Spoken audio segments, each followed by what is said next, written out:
Muito boa noite.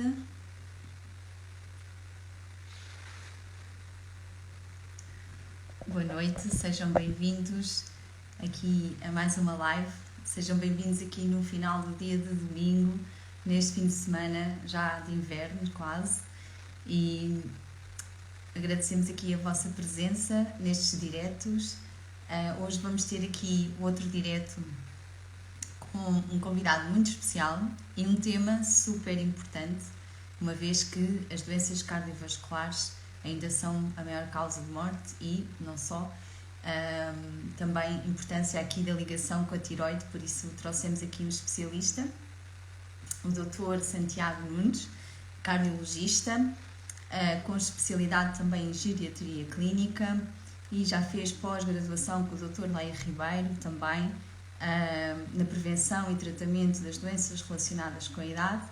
Então não poderíamos estar melhores acompanhados hoje para falar sobre este tema, tiroide e saúde do coração, que é um tema que o Dr.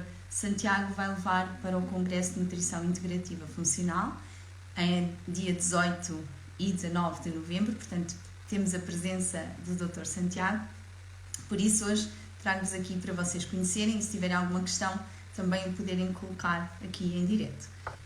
Vamos ver se entretanto já temos aqui, exato, acho que já está aqui o Dr. Santiago. Se quiserem colocar questões, eu não tinha aqui questões em direto, mas podem deixar. Vamos ver se entretanto já convidei. Vamos ver se o doutor entra aqui em direto connosco.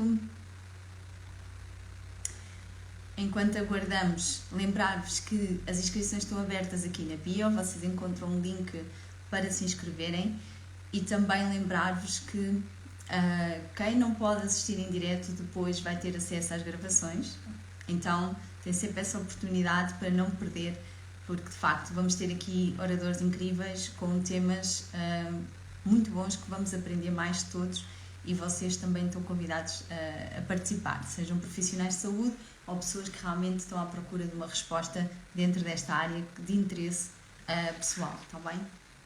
Então, vamos só ver se entretanto conseguimos aqui conectar, se calhar ao contrário.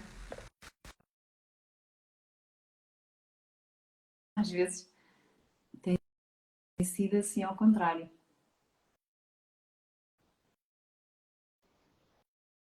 Vamos ver se... sim, agora já estou. Muito boa noite, Kátia, tudo bem? Demorou Tudo um pouquinho, bem, né? Bem-vindo, Dr. Santiago, obrigada por esta disponibilidade agora no domingo, no final do dia. O Dr. Santiago também tem feito lives incríveis todos os fins de semana aqui a transmitir conhecimento. Quem o segue já deve conhecer, quem não conhece fica a conhecer agora e podem também aqui interagir e fazer aqui algumas questões. Fiz aqui uma breve apresentação, mas vou deixar partilhar um bocadinho aquele trabalho que o Dr. Santiago faz e Kátia, em primeiro lugar, muito boa noite pessoal que está entrando, está assistindo, que vão assistir depois também, né? Instagram e tem essa possibilidade.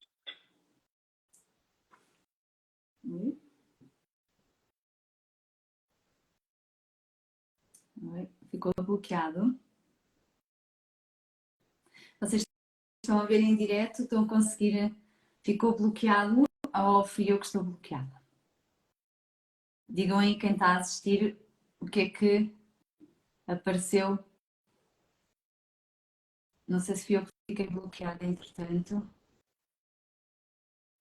As fontes de internet.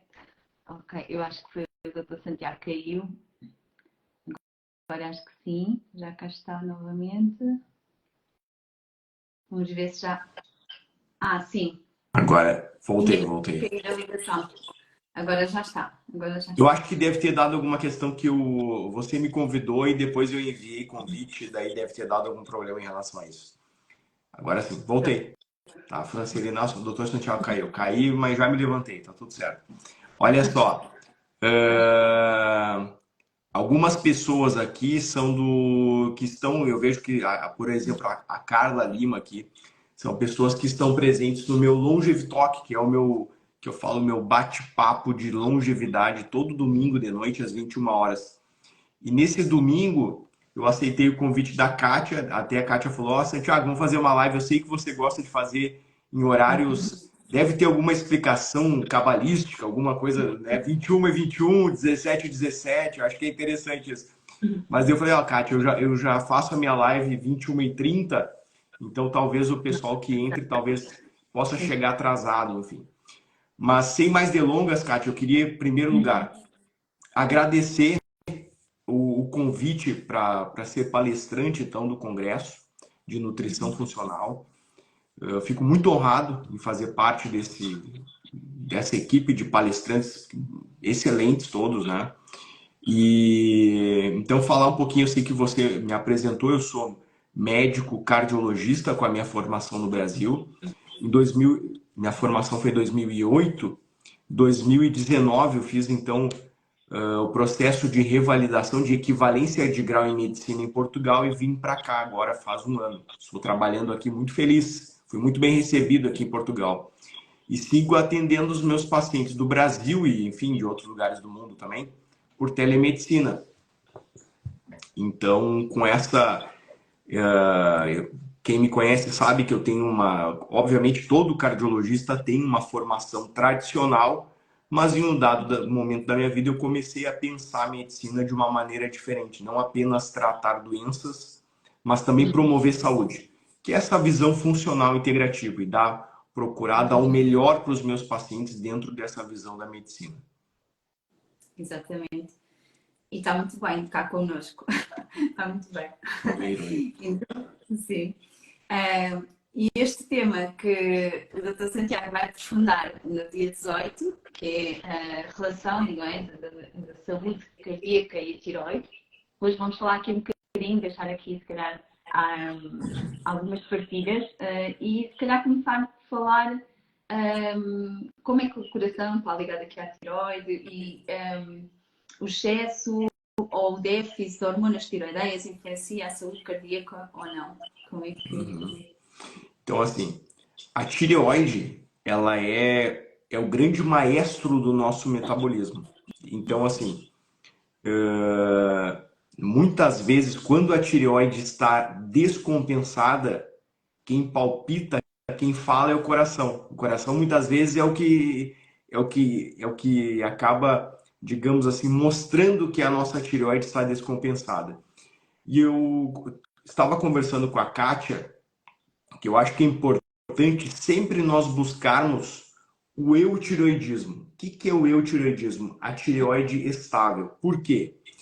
Eu uso o exemplo para os meus pacientes que para nós deixarmos a tireoide bem compensada é como pousar um avião. As duas asas do avião têm que estar em equilíbrio, têm que estar balançadas. Ou seja, se a tireoide está trabalhando de uma maneira mais lenta, que nós conhecemos como um hipotireoidismo, não está bem, né? O metabolismo acaba ficando todo mais lento. Então, aumenta o risco do ganho de peso, o intestino que fica ruim, fica mais lento, né? O trânsito intestinal, as unhas quebradiças, a voz rouca, etc, etc, etc. Toda aquela clínica que nós conhecemos do hipotireoidismo. Mas, em contrapartida, se a asa do nosso avião ela pende para o outro lado e o paciente tende a um hipertireoidismo, há uma série de sintomas também. E tanto o hipotireoidismo como o hipertireoidismo, o coração sofre muito. Seja palpitações, né? A palpitação é muito comum quando a tireoide está disfuncionante, né? Quando tanto para hipotireoidismo como para hipertireoidismo. Na população, se a gente for falar assim, é muito mais comum uma paciente que é mais comum na mulher também, um hipotireoidismo do que um hipertireoidismo. Exato. E muitas vezes a gente até vê, né? Porque o hipertireoidismo ele tende a mulher pode emagrecer e muitas vezes a gente vê que as mulheres não querem tratar um hipotireoidismo porque facilita, né? Não é algo saudável, facilita o Sim, processo de emagrecimento. Não, Santiago, deixa a minha tireoide assim e tal. sim. Não, mas não é interessante, porque tem uma série Complicações, pois. complicações e manifestações clínicas de um hipertireoidismo. Então, eu diria que assim, a tireoide descompensada, principalmente tanto o hipertireoidismo como o hipotireoidismo, além de dar problemas de sintomas de uma clínica de uma tireoide disfuncionante, aumenta o risco cardiovascular. Isso é muito importante as pessoas terem essa noção. Não é apenas por conta de sintomas, né? E, Uhum. e algo muito importante, assim, é muito comum, toda sexta-feira eu abro caixinhas de perguntas, e é muito comum as pessoas, às vezes, me encaminharem exames e perguntarem assim, Santiago, eu tô bem, Hum. eu acho que com você deve acontecer a mesma coisa, né, Caixa? No consultório. Encaminhar. Então, Sim. assim, as pessoas perguntam assim, Kátia, olha como é que tá o meu exame. Ah, sim. E perguntam, eu tô Se está bem bom, se não baseado no está, exame, sim, né? sim. Então, assim, eu sempre digo assim, médico, né, profissional da área da saúde, não trata exames, nós tratamos pessoas. Você que vai me dizer como que você está, eu vou tentar correlacionar os Exato. teus sintomas, aquilo que está sentindo, com os exames. Mas o exame pode me dar uma ideia, mas como que o paciente está, isso é muito diferente. Então, assim, por quê? Muitas vezes nós vemos aquela paciente que está normal de um TSH, por exemplo, que é até 4,5, 5, a paciente está com Uhum. 4, com uma clínica de hipotireoidismo, e dizem assim, um hipotireoidismo subclínico. Então, só um pouquinho. Se o paciente tem clínica de hipotireoidismo, não é subclínico, está gritando que a tireoide está, digamos assim, disfuncionante. Então, não é subclínico, é clínico. Basta a gente ouvir a paciente e ouvir as queixas da paciente. Então, é muito importante isso. Não se atentar os exames. Santiago, então quer dizer que não precisa fazer exames? Claro que não, é fundamental fazer exames. Uhum. Mas não apenas basear a nossa conduta, o nosso tratamento e o nosso cuidado com a paciente baseado exclusivamente nos exames. Isso é fundamental. Exato. Se nós não conhecermos o caso clínico e não conhecermos o que é que está a passar com o paciente, nunca vamos conseguir interpretar uns exames da melhor forma, não é? A não ser que a pessoa já tenha tido o acompanhamento, tenha estudado toda a sintomatologia e sinais também, não é? Que podem aparecer, tanto na língua, nas unhas, quebradiças, Uhum. queda de cabelo. Há muitos sinais que nos exames pode estar tudo bem e de facto a pessoa não está bem, não é? Isso tem que ser visto. Exato. Até porque aqueles parâmetros não são os ideais, não é? Aqueles parâmetros que vêm nos exames não quer dizer que estão dentro do intervalo que a pessoa está bem, não é? E às vezes as pessoas confundem muito isso ainda, talvez porque na prática comum, não é? Do acompanhamento médico ainda visto não de uma forma funcional, de uma forma preventiva, induz nesse sentido. Não é? As pessoas ficam um pouco confusas e pensam, mas eu estou bem, a tiroide está ótima, mas eu sinto-me cansada, sinto queda de cabelo, sinto...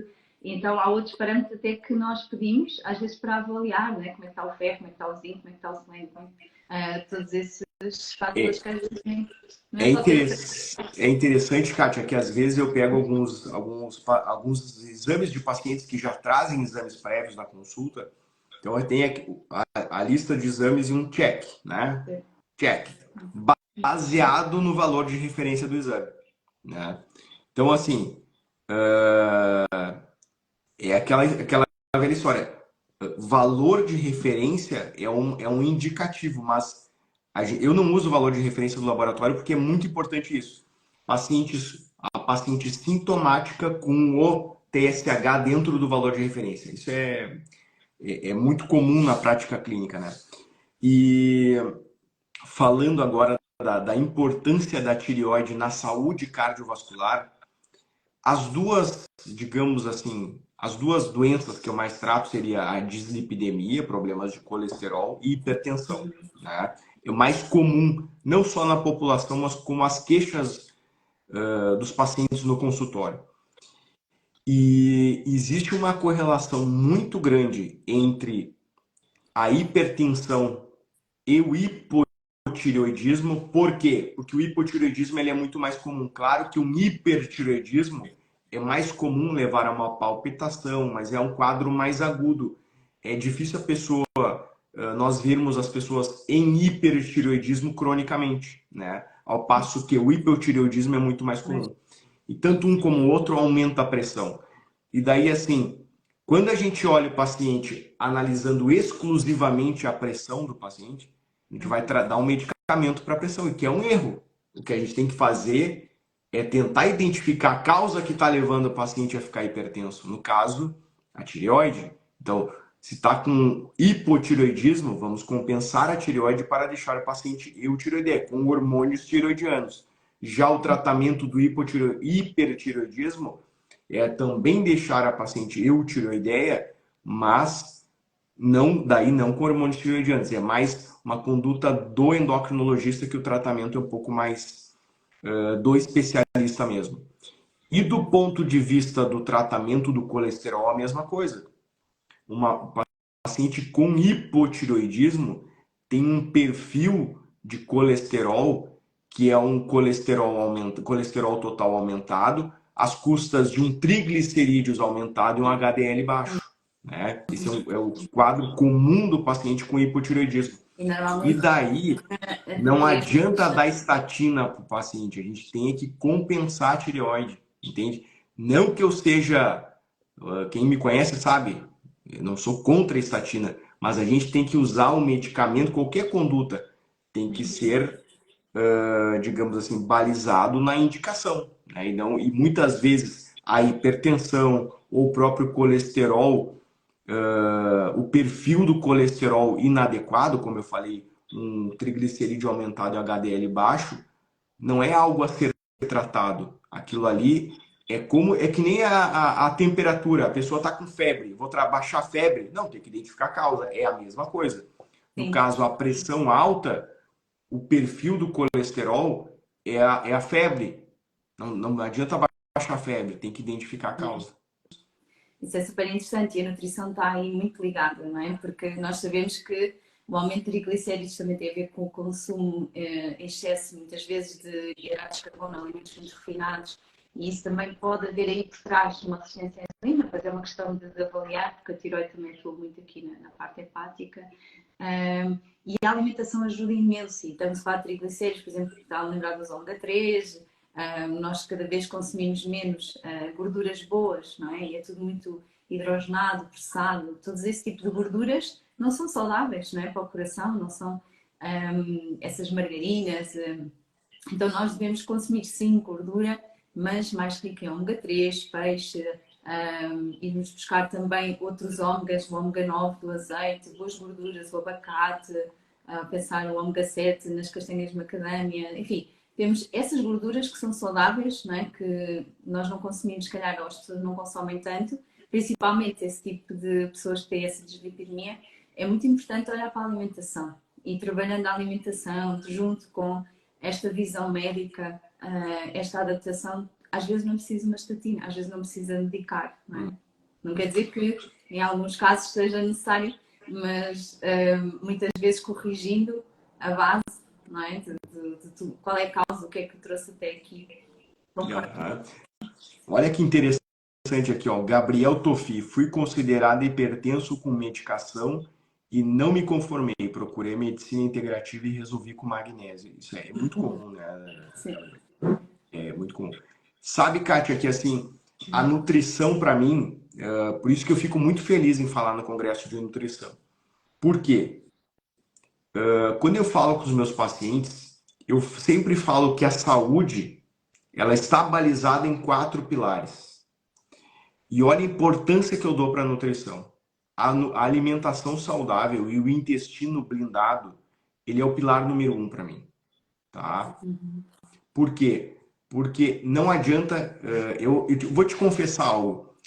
Quando eu estava na faculdade, eu me lembro que eu entrei para a faculdade para ser um médico tratador de doença. Na minha visão da vida, enfim, aquilo era ser médico. Quando começa, e geralmente quando vai falar, a nossa formação médica é baseada em doenças. Chega lá, cardiologia, hoje nós vamos falar sobre hipertensão. É assim, a nossa formação é baseada em tratar doenças. Daí, número um, né? Vamos falar sobre a estatística. 30% das pessoas do mundo são hipertensas e aumenta o risco. Agora vamos falar sobre tratamento. Número um, a alimentação. Daí se fala muito pouquinho, né? Não se fala muito. E sempre se fala que não pode comer sal, aquela história.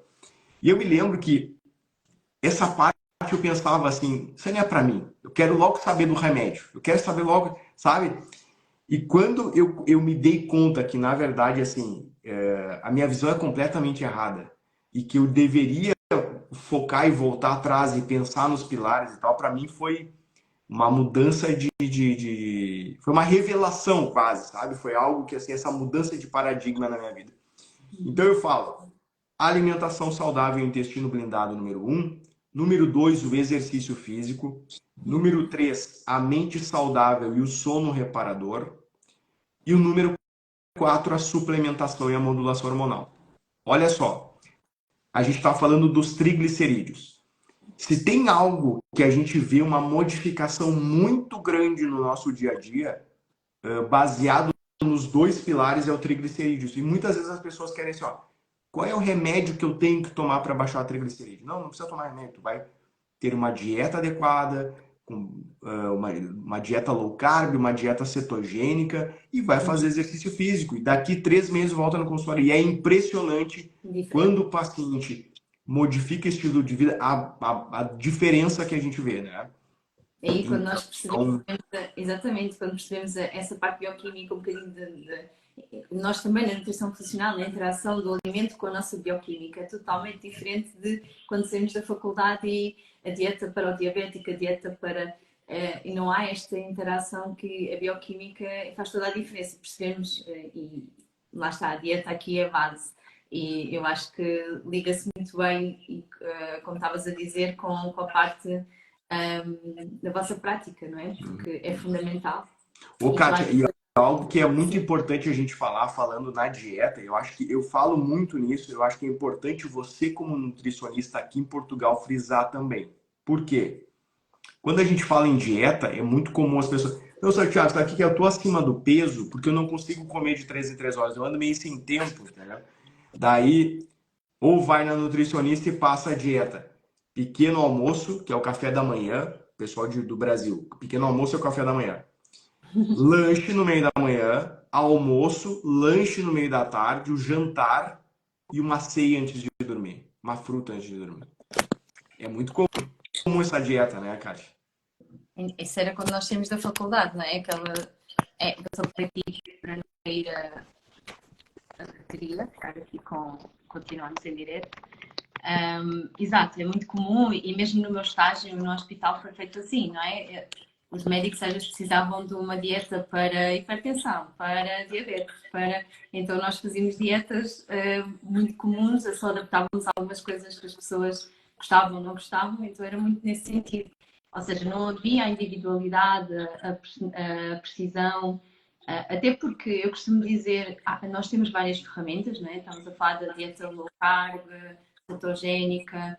Eu costumo dizer que é tudo válido, mas para quem, não é? Porque depois também temos esta individualidade bioquímica, a genética e esta integração, não é, de todo é importante, não é? Olhamos para cada paciente e faz toda a diferença, não é? Por isso é que às vezes eu não tinha os resultados que, nem a longo prazo, não é? Nem os resultados que nós procurávamos. Era uma frustração para mim também, porque assim, esta pessoa anda aqui há tanto tempo e não fica bem, emagreceu, mas não está bem, né? Está inflamada.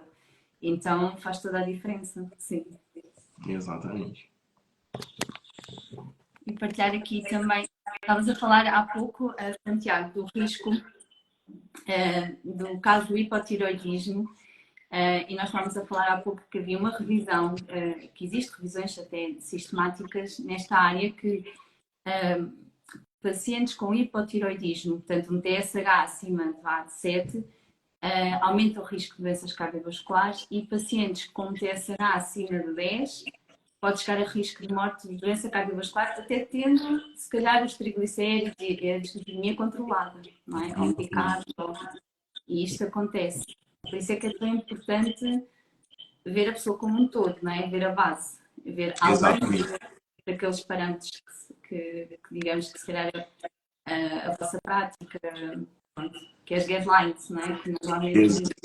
Exato. Sabe, Kátia, eu acho assim, quando a gente fala num TSH de 7, esses dias eu até estava conversando com o Dr. Rodrigo Ayub e toda a equipe, que eu recebi, digamos assim, uma revisão de condutas, né? Se não me engano, era uma diretriz europeia, enfim, falando sobre TSH acima de 10, como é que é? Se não me engano, é para o paciente idoso, TSH acima de 10, etc, etc, não tratar. Então, assim,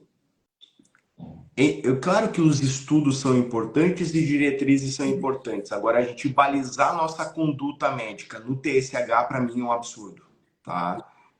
Quando eu digo para mim, eu e vários colegas, não sou eu exclusivamente que penso isso. Agora, a gente não pode balizar conduta no TSH, sabe? Claro que quando a gente tem esse dado, TSH acima de 7, esse paciente não está comigo, né? Porque assim, o TSH acima de 7 é o paciente que deve estar chegando comigo em consulta, porque se ele está assim, a gente já vai fazer todo o suporte para que ele fique eutireoideu. E um TSH acima de 10, daí para mim é um absurdo total, né? É aquele tipo de conduta não, olha, baseado na diretriz, o TSH não chegou a 10 e está tudo bem. É o famoso hipotireoidismo subclínico, né? Só que o paciente, que nem eu falei antes, o paciente relata toda uma clínica de hipotireoidismo, mas está eutireoideu, né? Baseado exclusivamente nos exames de TSH. E sim, esses estudos corroboram que o hipotireoidismo e o hipertireoidismo, mas que nem eu digo, quando a gente fala principalmente no hipo, porque ele é muito mais comum na população, aumenta o risco de doença cardiovascular.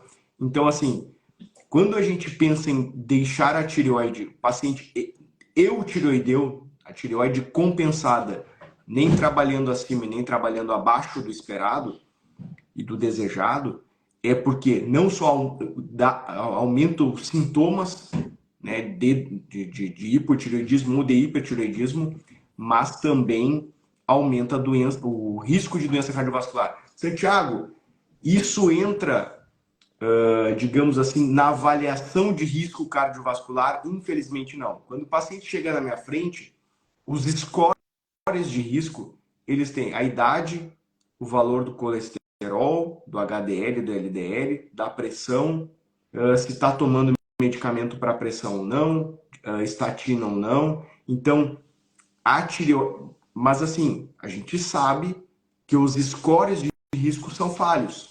Daí a importância que a gente sempre fala muito, né, Kátia, de tratar o paciente individualmente. Não só na visão da nutrição funcional, mas também da medicina funcional integrativa, tratar não os exames e tratar o paciente. E a individualização é importante. Claro que quando o paciente está na minha frente, eu vou avaliar os scores de risco. Eu acho que isso é importante. Mas a gente tem que individualizar, né? Então, por exemplo, o paciente está na minha frente, olha, eu olho, baixo risco, mas a tireoide está disfuncional, a gente tem que procurar ao máximo deixar a tireoide, o paciente eutireoideu. Sem dúvida. Aqui estavam a perguntar em relação ao hiper, mas é a mesma coisa, não é? Nós falamos mais do hipo porque é mais comum, mas é a mesma situação. Como falávamos há pouco, estes desequilíbrios acontecem, pode haver sintomas semelhantes, outros diferentes, não é? Mas é sempre avaliar a saúde cardiovascular, está sempre ligada, não é? Como o Santiago diz, a tireoide dá o sinal, a orquestra, mas quem palpita depois o coração vai dar tudo. Importante. E falamos aqui já várias coisas e também a importância do exercício físico, alimentação, sono. O exercício físico aqui para quem tem estas disfunções mais a nível cardiovascular seria um misto de musculação, exercício cardiovascular aeróbio, digamos assim, aconselhável, ou depende também de cada... Eu acho que, na verdade, assim, tudo depende, não que o hipertireoidismo, a grande questão, assim, quando o paciente está descompensado, seja no hipotireoidismo, seja no hipertireoidismo, o ideal é que não faça exercício físico. Por quê? Porque, principalmente no hipertireoidismo, o que é fisiológico no nosso corpo quando a gente faz exercício físico? Um aumento da pressão e um aumento da frequência cardíaca. Se o paciente está descompensado, eu digo tendendo a um hipertireoidismo, ele já parte de uma taquicardia e já parte de uma pressão normal ou alta, né? Então, assim, não vejo como interessante aumentar o metabolismo por conta disso. Já no caso do hipotireoidismo, não chega a ser uma contraindicação se o paciente está... E a grande questão, assim, está com hipotireoidismo leve, muitas vezes é até tratamento do hipotireoidismo. Por quê? Porque vai aumentar o metabolismo do paciente, vai ficar com aquele... o hipotireoidismo já deixa o paciente mais letárgico. Mas o que acontece? Claro que quando for fazer exercício tendendo ao hipotireoidismo, vai ficar um pouco mais cansado, e tudo isso a gente sabe. Mas eu vejo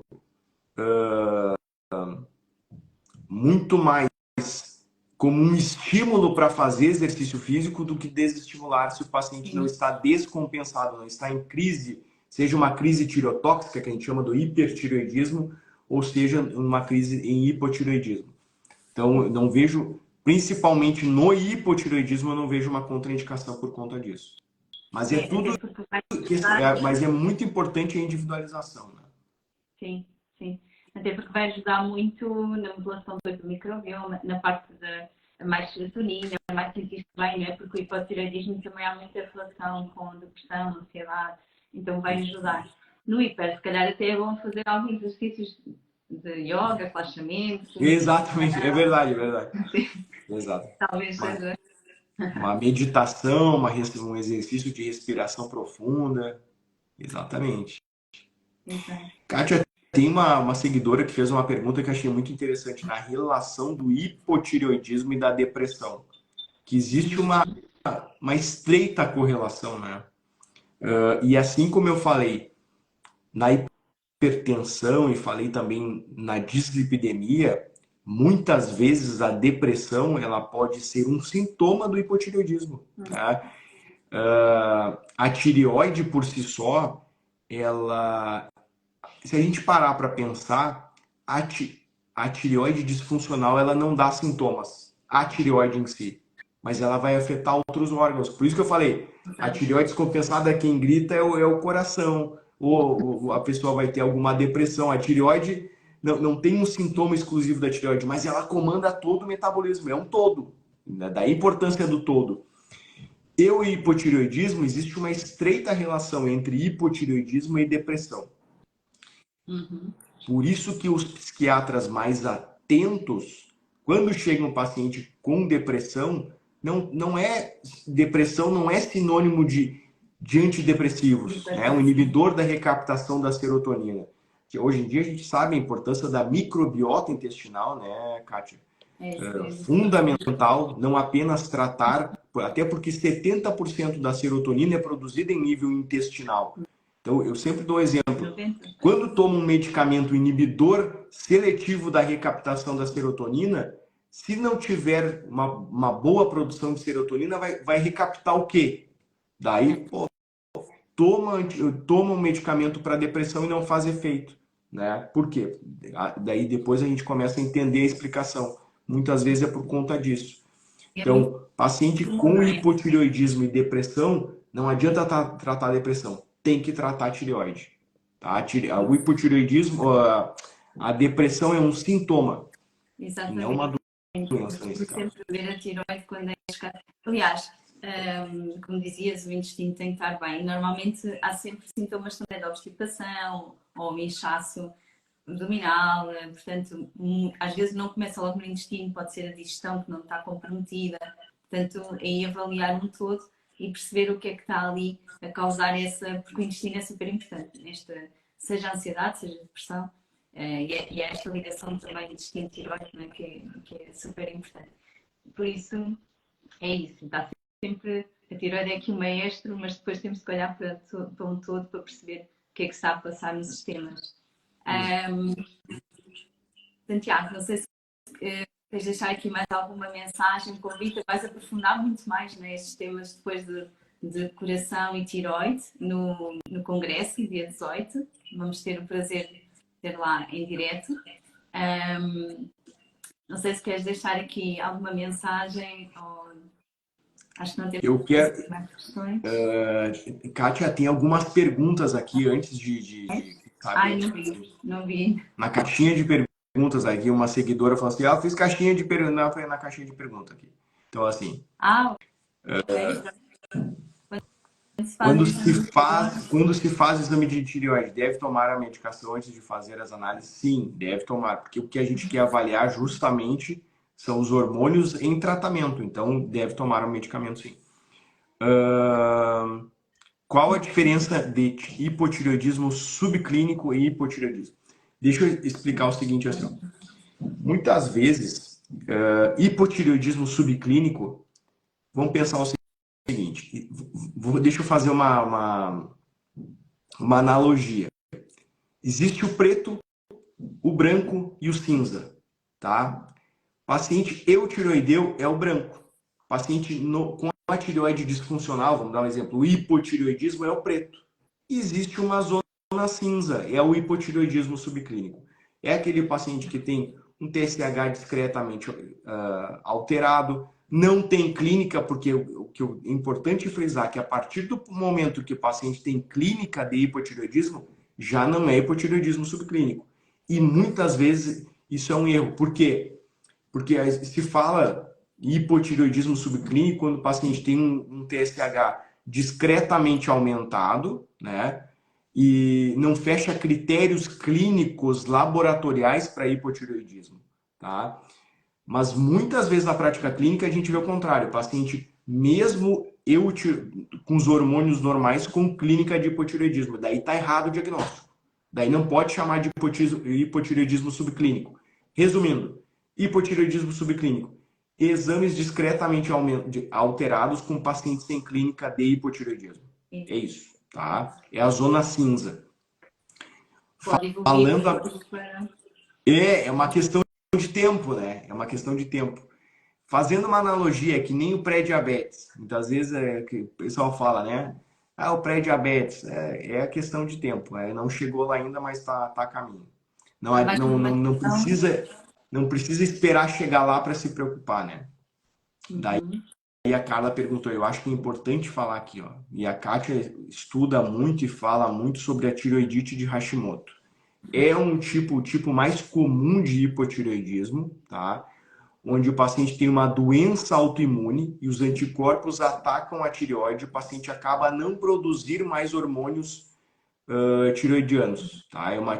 Por que tireoidite? É uma digamos assim, quando a gente fala de tireoidite, é que os anticorpos atacam a tireoide, tá? Seria isso. E por conta disso... A professora Ju, a colega de endocrinologia que fiz o curso dela, ela fala já doença, né? Doença de Hashimoto, porque é uma doença autoimune, né? Que nós falamos muito de inflamação, mas já há uma... Exatamente. E pode haver Hashimoto com hipotireoidismo, ou só Hashimoto, ou só hipotireoidismo. Portanto, aqui depois também perceber estas relações. Havia aqui uma questão também interessante que perguntavam que se eu tiver hipotireoidismo subclínico, posso tratar com medicação. Eu diria que tem que se trabalhar todo este ambiente, tudo aquilo que nós temos que estar aqui a partilhar, porque muitas vezes a medicação não vai corrigir o desequilíbrio, não é? A pessoa pode até estar com os valores novamente melhorar ali os parâmetros, mas continua com os sintomas, com os sinais e pode evoluir na mesma para hipotireoidismo se não corrigir, não é? Não equilibrar-se. Só a medicação pode ser importante, tá? Muitas vezes é. No entanto, temos que trabalhar um todo e todo o estilo de vida e tudo a alimentação, que é super importante, tudo aquilo que temos estado aqui a partilhar, porque só a medicação não é suficiente, não vão conseguir encontrar. Eu acho que é importante, assim, Kátia, assim, ó, a gente pensar o seguinte: o estilo de vida, quando a gente fala assim, uma nutrição com selênio, que mais que a gente usa? Agora me fugiu. Iodo. Quando eu falo em iodo, eu não gosto de falar iodo, porque senão já vai suplementar iodo. Não é, quando eu falo disso, não é necessariamente suplementação. A gente pode ter isso na dieta, tá? Iodo, selênio, zinco. A gente dá uma nutrição para a tireoide sempre, sempre. O tratamento com hormônios tireoidianos, daí depende, entendeu? Agora, hipotireoidismo subclínico ou clínico, sempre a gente vai nutrir a tireoide, tá? Isso não tem contraindicação. Agora, o uso de hormônios tireoidianos vai depender do caso. E daí, gente, é o seguinte, daí é trabalho do médico, o hormônio tireoidiano, entendeu? Não, é muito importante quando a gente fala aqui no Instagram, e isso é importante, né, Kátia? Quando eu for falar lá no congresso, eu vou estar falando com profissionais da área da saúde. Então, assim, estou preparando a minha apresentação com muito carinho, mas vai ser em nível de profissionais de saúde. Aqui a gente está falando no Instagram para pessoas leigas, então muitas vezes eu tenho muito receio no que eu vou falar. Eu falo selênio, amanhã tá a pessoa lá na farmácia, lá comprando selênio, comprando zinco, etc, etc. Então, assim, isso é importante, não é só isso, né? Não é só isso. Exato, as hormonas bioidênticas têm que ser indicadas por um médico especialista e estavam aqui a perguntar se era bom tomar T3, só o médico é que vai avaliar isso, não é? Portanto, ver todos os parâmetros e perceber, a nível da suplementação, nós também ajudamos, porque também suplementar por suplementar também não é? Porque o selênio faz bem, porque o zinco faz bem, até porque o tipo de suplemento é importante, não é? Portanto, nós já temos vindo também a falar sobre isso. Então, há vários fatores e nós devemos sempre procurar ajuda. Por isso também estamos a reunir aqui um grupo de profissionais integrativos, cada um na sua área, a trazer conhecimento para que também possamos ajudar, dependendo da vossa necessidade e também vocês encontrarem respostas e ajuda nesse sentido. Por isso... Kátia, assim, ó, a mensagem para mim, para as pessoas aqui do Instagram, tá? Primeira coisa, cuidem da sua saúde. Aquilo que eu falo que eu digo assim, ó, a saúde é a liberdade que nós conquistamos com as nossas escolhas. Então, para todo mundo, não tem contraindicação. Um estilo de vida adequado, sempre. Tá? Isso, os pilares da saúde. Manter os pilares da saúde forte é indicado para todo mundo. Tá? Para quem for no congresso, será muito bem-vindo. Tá? Tenho certeza que, assim como eu estou preparando a minha apresentação com muito carinho, os outros colegas que lá estarão, sim. E daí a gente está falando, vai ser uma palestra em nível profissional de saúde, né? Então, assim, com muitos dados, com muita pesquisa, enfim, já para trazer essas informações e a gente aprofundar esse conhecimento da tireoide e da saúde cardiovascular. Exato. Por isso estão todos convidados para ver também aqui a palestra do Dr. Santiago e aprofundarmos estes temas que são super importantes e deixar aqui o nosso coração a palpitar saudável e a tireoide também aqui a gerir da melhor forma. Então, muito obrigada, Santiago, pela tua presença. É mesmo uma mais-valia ter este grupo de oradores que vão trazer este conhecimento e estas partilhas. Por isso, aproveitem. Não sabemos quando é que vamos reunir novamente este grupo, por isso acho que é uma oportunidade e estão todos convidados, não é? Nós temos aqui o link para se inscreverem. Se quiserem fazer alguma questão ao Dr. Santiago, podem seguir também no Instagram e estamos disponíveis, não é? Para alguma questão que tenham. Kátia, quem for lá no congresso, eu prometo que o coração vai palpitar, mas de alegria, pela apresentação que eu estou fazendo com muito carinho, tá bom? Muito obrigado pelo convite, não só mais uma vez do congresso, mas pela oportunidade de falar contigo aqui na live hoje. Uma boa semana a todos aí. Boa semana, então. Obrigada. Obrigada a todos. Até mais.